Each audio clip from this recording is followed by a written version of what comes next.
and welcome to the Wonderful Lesbian Wives Book Club podcast, a podcast where we read lesbian literature and you sit back and enjoy. I'm Lauren, and this is my wife, Angela. Hello. Today we will be analyzing Chapter 3 of Make the Yuletide Gay by Ivy L. James. But first, let's go into our cozy corner and talk about our day.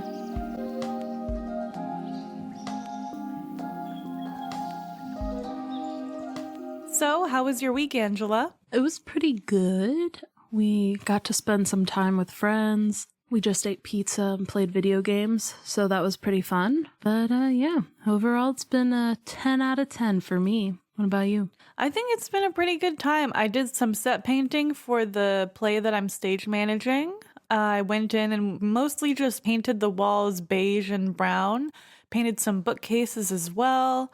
So we're getting closer to the set being done. We have all of the flats up. We just need to put wood grain on everything and put some details on the walls. And it'll be good. We're doing an Agatha Christie, so it'll be a lot of fun. What are you looking forward to for this upcoming week? Isn't New Year's like next week? Yes, it's on Wednesday. Oh my god. How have we gotten this far?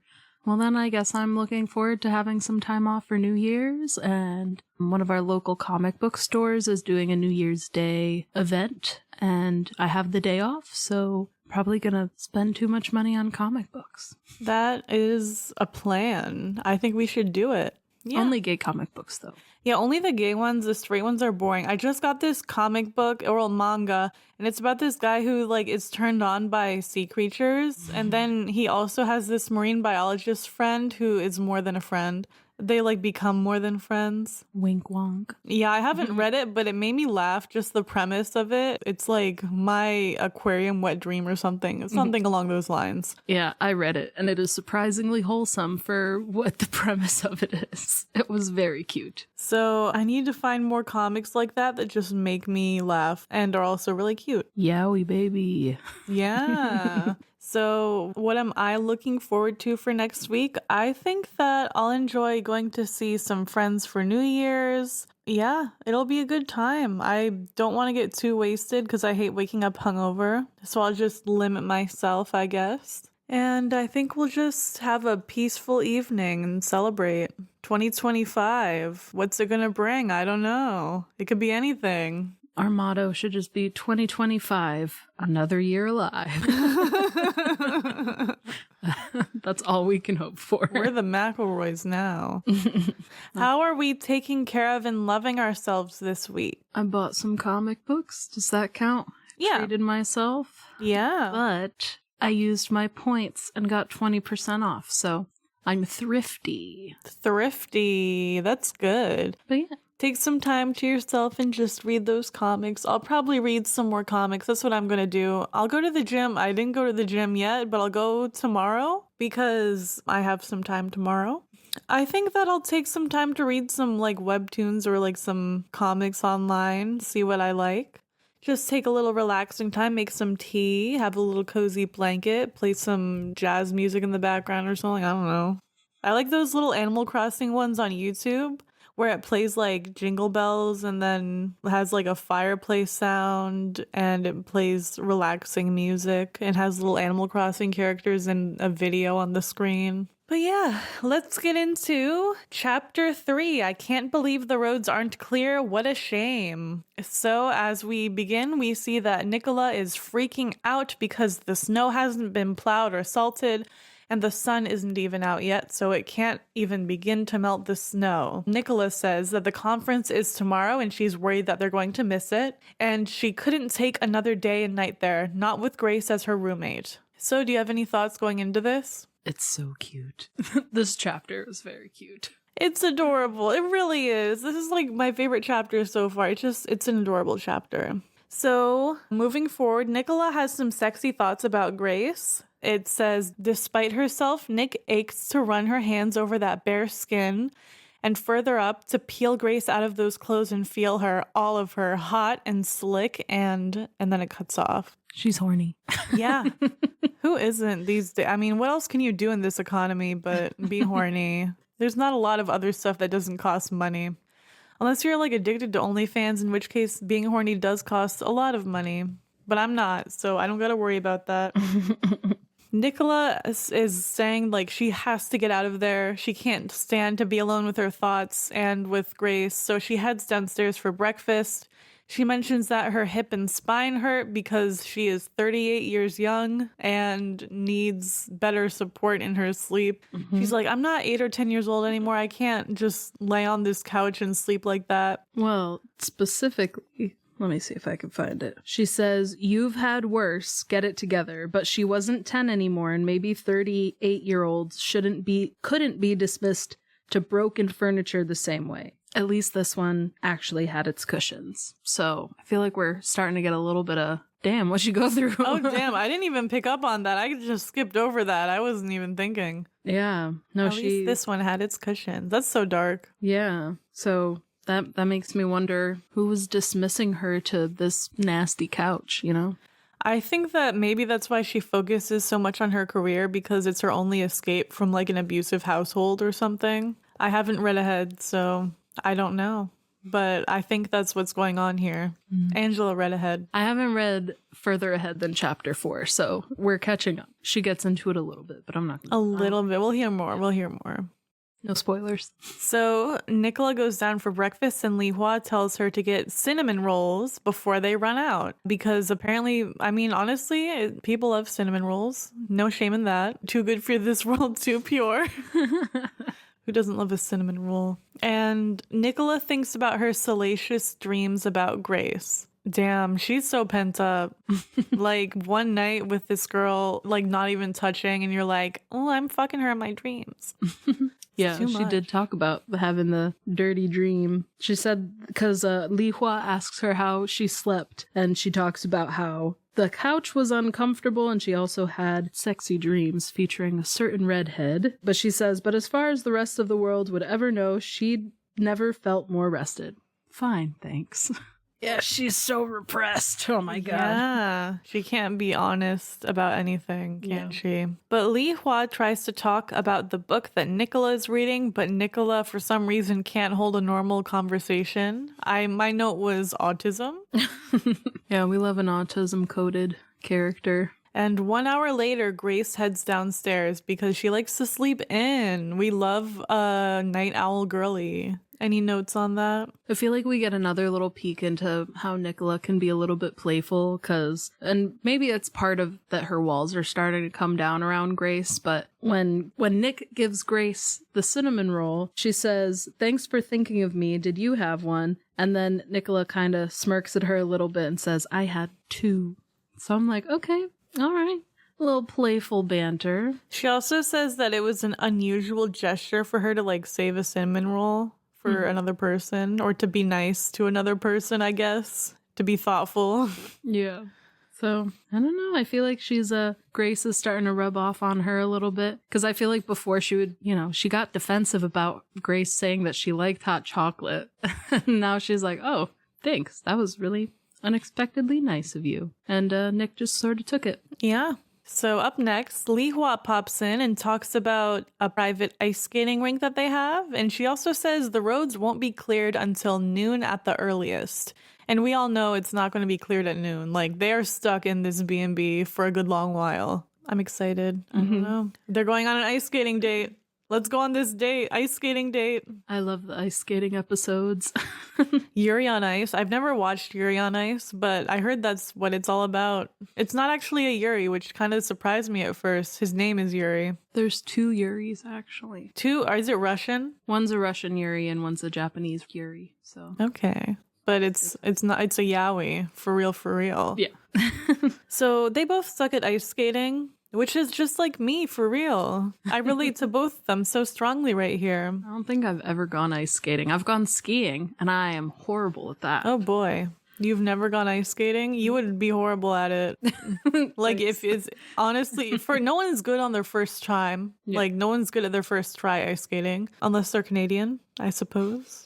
You would probably, I still fall over, and I've done it a few times. So I usually do what I think Nicola was doing, where she hugs the wall. That's what I do. I like hug the wall, and then I get really brave for a second and I try to go into the center, and then I like fall over.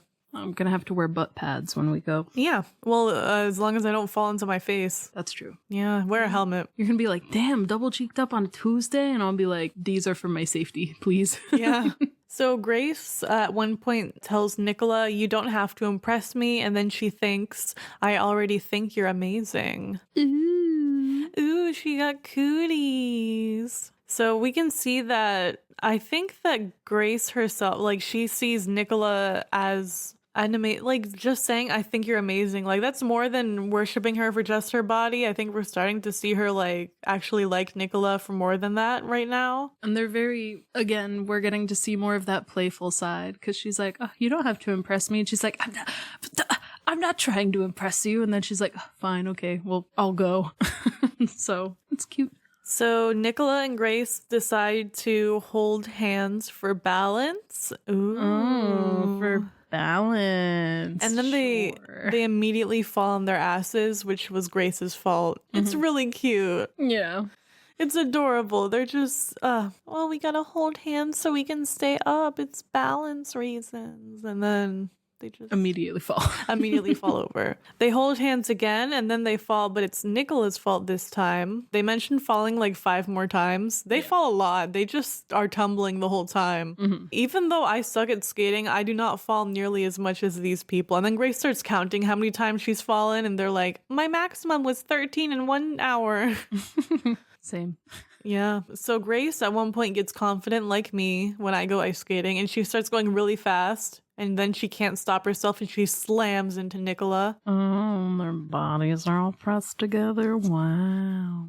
Grace hung onto the railing on either side of Nicola, who, when her own skate slipped, grabbed her around the waist and clung, and then realized what she'd done. I'm holding Grace. Nick's pulse jumped. Grace is pressed up against me. Holy shit. Yeah, it's wild. She's so repressed that even just being in close proximity to her, she's like losing her marbles. It's great. And then she goes on to say that her thighs bracketed Nicola, her breasts pressed against her own. So close, Grace's hair fluttered with Nick's breath. So close, Grace's trembling lips were mere inches away. So close, Nick could close the gap without trying. Kiss, kiss, kiss, kiss. But then a whistle blows or a bell rings or whatever, what have you, and it's time to get off the rink. And so they just go off the rink and decide to get some hot chocolate, and they're both like, fuck, god damn it. That was close. I almost gave away my gay feelings. That was a close one. So they go to get hot chocolate, and Nick muses over whether Grace could like somebody like her as her boss. And then something really amazing happens. So Li Hua is watching them come into the room, and she's like, hold on a second, look up. And they're standing under a mistletoe. Not Li Hua, just Nick and Grace. They're standing under a mistletoe. Kiss, kiss, kiss, kiss. And then Li Hua's like, oh, the tradition, you have to do it. And then, well, without hesitation, Grace inclined her head and kissed Nick, lips still cool from the outdoors. They kissy, mwah, mwah. Finally. They're kissing all over. They're kissing. I love that she's like, oh, Nick was like, Grace is going to be all like tentative and hesitant, and Grace just went for it. She was like, I'm not holding back. I'm kissing this bitch. Yeah. And then Nick puts her hand in Grace's hair, and I was like, that's not just a little mwah. And Li Hua is probably like, yeah. Li Hua is the audience. Yeah. Because she's very happy about this kiss. She's like, and this was not a peck. This was all that pent up. They were like, what just happened? They're And probably I'm like, dripping down there. I mean, I've had that happen before. So, at the end of the chapter, Grace goes off to change and probably whack it a little bit, leaving Nicola alone with her thoughts and desires. But Nicola says this will never happen again. Doubtful. I mean, she's still really like repressing herself. She's like, I can't do this. We still have more than half a rom-com. There's plenty of time for them to canoodle. Imagine if they didn't. Like, imagine if the rest of the book was just them like not, and then you never get a good resolution. Just slow burning. And then they're like, and then we went back to the office and everything was weird and in the past and okay, whatever. I would cry. I would just scream. I'd be like, why'd I read this book? Give it 1 star on Goodreads. No. But we know that's not going to happen. We know there's going to be more. Yeah. I have faith in Miss Ivy. Yes, I do too. So on to some questions. I decided to choose some different questions this time because I could tell we were struggling with some of the questions from the last episode. So the first one is like the same. How are we liking the book so far? They finally kissed. This is great. They did it. They gave it a little smoochy smooch. Yes. I feel like it's a good pace where like they're setting up the yearning and everything, but it's not happening so soon that you're like, well, that was anticlimactic. Now you're like, kissing leads to other things. We're getting somewhere. And you know, it's good. We love a good slow burn, but it's not too slow. It's not too fast. It's great. Good pace. I've had entire books that's just the first part of a slow burn, so I'm happy that this is moving along. Mm-hmm. How did the book make... Well, let me answer, actually. I'm liking it too. I'll just say that. Like, it's so cute. Like, the way that everything is described, the feelings that Nicola has especially are just so adorable. It, like, makes me feel so much for her. So what did the book make you feel? This was definitely one of those, like, kick your feet and giggle moments. Yeah. When I was like, ooh, they're under the mistletoe. What are they gonna do? And then Nicola was like, yeah, fine, whatever, get it over with. And then they actually did. And I was like, like a little schoolgirl. It was cute. I was like reading it at a rapid pace. I was just going like 1 page per second, just being like, what's happening? You know, the best is when you're like reading and then you're like, wow, that was good. And you have to like go back a couple pages and like reread it. Because you're like, that was just so good. I needed to see it again. It was cute. Yes, it was cute. I think that it made me feel like I want to see what happens next. I want to see them get closer and kiss more and feel their feelings. I just love the feelings they have. I just love when people feel emotions. I'm a really emotional person, so I love to read about that. I hate it when we were just watching Dexter and he's like, I don't feel anything. And I'm like, that's boring. Okay, so you don't feel okay, so what am I watching? I love the character that's like, I'm a sociopath, I don't have feelings, and then they do have feelings and you're like, ha, got him. Yeah, that's always my favorite, when they're all cold and stoic like Nick and then you realize that underneath they're just freaking out all the time. I love characters like that. Yeah, we've been there. If you could cast this book as a movie, who would be Nicola and who would be Grace? I said that for Nicola, it would be Lupita Nyong'o. I was just about to say Lupita Nyong'o. I love her. I love her so much. She's so good. I was like, who's a redhead? I had to look up redheads, and I came up with Emma Stone and Karen Gillan. Sorry, I don't know famous people. Yeah, There aren't a lot of redheads, but who would, I mean, you could dye your hair if you're like... That's true. Trying to think, someone who's tall and like, I'm so quirky. Aubrey Plaza. She's like quirky, but she's not tall. Yeah. I also don't think she has like Grace vibes. Yeah, you're right. Yeah, Grace is like the golden retriever and Nicola's the black cat. Yeah. Or she's the golden retriever and Nick's the gray cat because their colors are gold and gray. Yeah. It all comes full circle. I'm sure there's other redheads out there. If you're a redhead, comment down below. I'm just trying to my brain has completely deleted tall actresses except for oh my god, what's her name? The tall blonde lady. She was in Wednesday and Game of Thrones. And she was Lucifer and Sandman. Oh. I can't remember her name. I don't know. She's really tall though. But she's like... I'm like Uma Thurman. I don't know. 6'2" or 4 or 6... I don't remember how tall she is. She's really tall. Florence Welsh. Perfect. She's a bit older though, but you know, who cares about age when you're in a lesbian relationship with your boss? Yeah, I just can't think of actresses right now. No, it's okay. Tell me what your favorite part of the chapter was. When they kissed. I don't know. I don't know. Like, I don't know why I asked that. I feel like the ice skating, I don't know. I just like the description the one that I read about like their breasts were pressed together. I don't know. That was nice. Yeah. And then they kissed and they kissed and they kissed. And I just like Li Hua being the little Cupid. I love her. Yeah. Pear Blossom. I don't know how that name holds significance, but I hope it does. Who knows? Maybe it does, and I just don't realize it. Maybe it's just a good name. I don't know. It is. Yeah. I think it's a good name. Unless, like, what if you found someone's name and it translated to, like, trash pile? Yeah. But hers is Pear Blossom. It's a very pretty name. Mm-hmm. There's actually a composer who his last name was Mazursky, I think. Modest Mazursky. And then, like, the way that it was spelt was, like, the same spelling as, like, trash. And people always made jokes about it. And he, like, leaned into it, too. His name meant trash. Wow. Yeah. Kind of weird. A little bit. You know a lot about opera because that's what you studied. Yeah. Let me see. And then the last question I had was, are there any characters you wish you could have given advice to, and what would you tell them? Well, I think to Nicola, and I feel like everybody has that where they're like, I don't want to do anything because, like, what if they don't like me and I mess things up and I'm like, girl, just do it. Just do it. Grace is so horny for you. Just go for it. Because she's like, oh, what if she doesn't like me? And I'm like, I mean, obviously, we're a little omniscient narrator moment. And, like, we already know how both of them feel. But I'm like, just go for it. Just do it. I'm just imagining the HR complaint that could possibly come out of that. That's true. Like, if I were her, I would be tiptoeing on eggshells. Just because, think about it, like, if you make the wrong move and she goes to HR, your career is down the drain. True. But also, I would tell her, be true to yourself. Mm-hmm. Like, you gotta go for it at some point. To thine own self be true. It's very important because you can't live your whole life in a closet and be happy. Yeah. Like, it just is not compatible.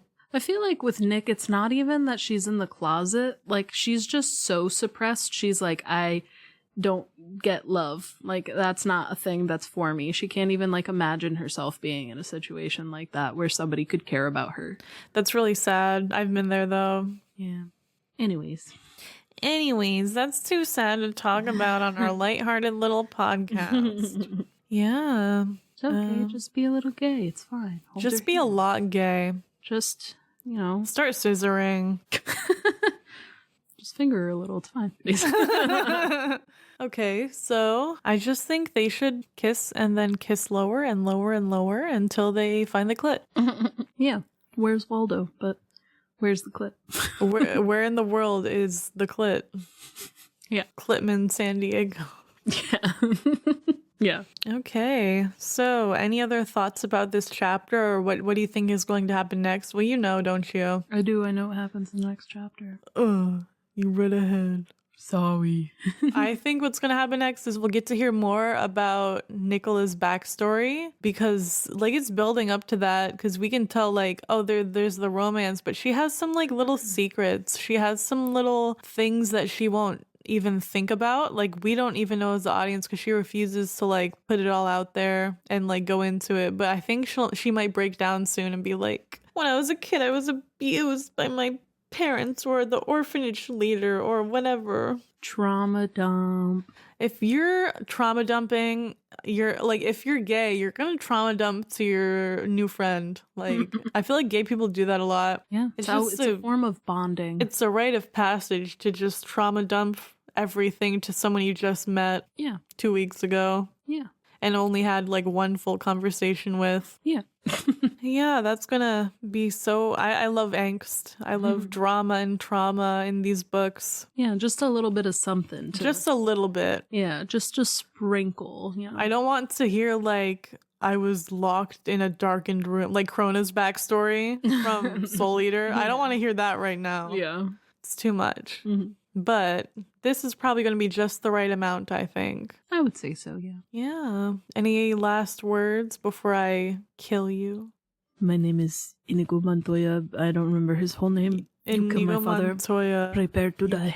Yeah. Well, the music for this episode was composed by me. We will leave a link in the description so you can check out the book for yourself. And I hope everybody has a wonderful day and a happy new year. Bye. Bye.